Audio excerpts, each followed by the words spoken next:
Right now, we're seeing an intriguing divergence in business sentiment, a score of plus 0.48 against a backdrop of a momentum drop of minus 0.86.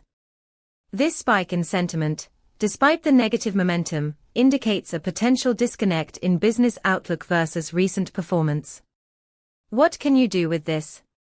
Our API returns a detailed analysis of sentiment, complete with semantic clusters, to help you pinpoint the driving conversations behind these numbers. Imagine integrating this data into your decision-making.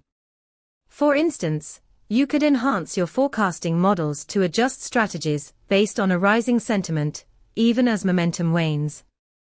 To dive deeper, check out our documentation at pulsebit.lojenterprise.com/docs. Let's leverage this data for smarter decisions.